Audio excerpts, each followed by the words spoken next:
person. What is the fraud that they're perpetuating on us? If we don't understand the fraud that they're perpetuating on us, we don't understand their tricks. So we're going to explain how the fraud is being perpetuated, and the next part is how do we deal with that fraud. Okay. So, how many of you have heard of the unam sanctum? Okay, so we need to first identify what the unam sanctum is. Of those of you who have heard of it, how many of you have rebutted it? 3. Okay, well we might start with a little bit of a history lesson, and I'm going to go through it pretty fast because a lot of it is not necessary, but you need the context. The elite have been screwing over the people since ancient Egypt at the very least. Okay, and it started with a group called the unam priests, who decided to steal all the power away from the Pharaoh and keep it for themselves. That has been perpetuated all the way through the Catholic Church. History is written by the victors and by the educated. So all of our history is wrong. Okay, it's been done to deceive people and to get them believing stuff. That's why they created schools, to teach people what they want them to know. So, coming through from ancient Egypt, we had a very pivotal time around the time of Julius Caesar. Who has read that Julius Caesar was a big dictator and terrible person? Because that's the story they tell you. The opposite is true. He was a champion of the people, and he was taking land back from the rich senators to give back to the people. So guess what the senators did to poor Julius? He got stabbed in the Senate, and every single senator had to stab him, so they were all complicit in murder. And then they wrote the story how he was this terrible person, and it was justifiable because they were doing it for the people. So the rich Senate were controlling everything. All the land, all the people, and they tricked the people because they said to them, "We will grant you citizenship of Rome." And that sounds fantastic. The only thing is you have to give up your rights. They didn't tell them that part. But by becoming a citizen, you now come under their control. You only have privileges. How many of you are citizens of Australia? Great. Citizens of anywhere else? No, you've renounced it. You need to renounce citizenship. Yep. Formally? Yes. At the moment, if you haven't renounced all of these things that we're talking about, guess how you exist in their system? Minor. You don't. Chattel. What exists in their system is a fiction that they created. That's where the fraud comes in. Okay, so that goes all the way through. We go through all of the various documents that have been done over the various years. Magna Carta, how many people have been told that Magna Carta is a good thing? Yep. How many have been told that King John was forced to sign the Magna Carta with a knife to his throat? Yeah. What does that do to a contract? Null and void. So all these people are championing on about the Magna Carta, what does that tell you? I know what they're talking about.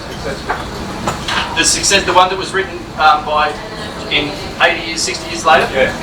Get to that, good question. So they did a new one. But what happened in the meantime? What did the Pope do? The Pope annulled it, and then he was very, very clever. Because he created a thing called the unam sanctum.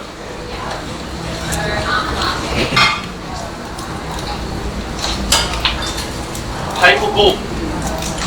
And the unam sanctum says this: I, the Pope, claim every soul on the planet for the Catholic Church. Just real quick, which Pope did this one? Was it Benedict the Benedict. Oh, there's so many of them. Yeah, no, Benedict. That's all I think it's Benedict. Yep. So, thank you. It doesn't matter, they're all crooks. Yeah, they're all crooks. And the whole papacy was all crooked. They were, Was? oh, was? Sorry. Thinking past tense, sir. Yes, I know. It still is. Okay, so the unam sanctum simply says this under maxims of law. You've all heard what maxims are, right? They're sort of like stock standard maxims. He who does not deny accepts. If you don't renounce the unam sanctum, who owns your soul? The Vatican. The Vatican owns your soul. And it doesn't matter who owns that bus over there, because it's who's driving it that has control of it. Your soul is the driver. Your body is just the vehicle.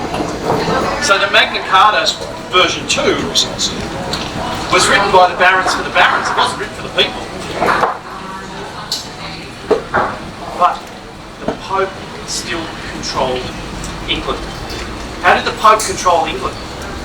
Because when King John did the Magna Carta, he was so concerned that the Pope was going to excommunicate him and he would go to hell, that he did a deal with the devil. Deal with the Pope. I don't want to get hit by lightning. Again. So the deal was, if he doesn't pay the money to the Pope, he surrenders the crown of England forever. That was the deal. It was a contract.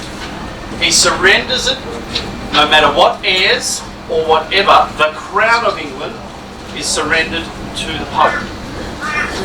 Excuse me, Alex, doesn't the contract have to be signed by both parties? If King John didn't want to do it, then he just doesn't... No, but he made a contract with the Pope, willingly. Oh, willingly. Willingly made the contract to excommunicate him, so he didn't get excommunicated. So he could go to heaven. So the contract was made. Guess what? King John didn't pay. And from that moment on, the crown of England has been owned by Church, Vatican. Now the Pope, was it John Paul, one of the popes back, did a visit to England, got off the plane, kissed the ground. It's his land. When he met the Queen, guess who bowed to who? She bowed to him. Yeah, all leaders around the world do. Okay. She and Charles and William and all of them are Knights of the Order of the Garter. You know the one where they wear the big cloak with the star on it? The highest level of the Catholic Church.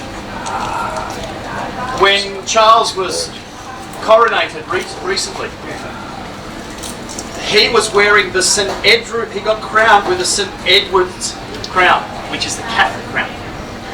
When he walked out of the church, that had been swapped to the imperial crown. Deception, deception, deception. The coronation stone is not the original coronation stone, because that was stolen. They've come up with some other thing. So it's all farce, it's all facade, it's all pretense. I love this saying because it has more meaning than you can even imagine. All roads lead to Rome. Everything goes Rome. So if you don't renounce the unam sanctum, and there are several other paper balls that were made that relate to the different trust accounts, if you don't do that, you are owned by the Catholic Church. So that's the first thing you have to do to set yourself free from their system, is renounce that. And you can do that through an affidavit, and we've got templates for that we can help you with at the People's Court of Terra Australis. Now the People's Court of Terra Australis is an umbrella group. You don't have to join it, there's no cost, no nothing. It's a resource for anyone. You can be part of a My Place group or an assembly or whatever. We don't care. We're just trying to get the truth to you so that you can use it. What's it called? The People's Court of Terra Australis. It's on the board. .org. And we run, I'm just an advisor to them. Every Thursday night there are Zoom calls where people can ask us questions. We give them the answers, we direct them to the documents that will help them. And as an example, James came up to me and showed me one of his documents, and thought it was pretty good, and 5 minutes later he realised I just ripped it to shreds because of simple errors, simple oversights that we're not educated about. So I'm here to educate you and to assist you to understand the way that they think. Whenever you create a document, you have to do it in mind with how they're going to read it. It's really important.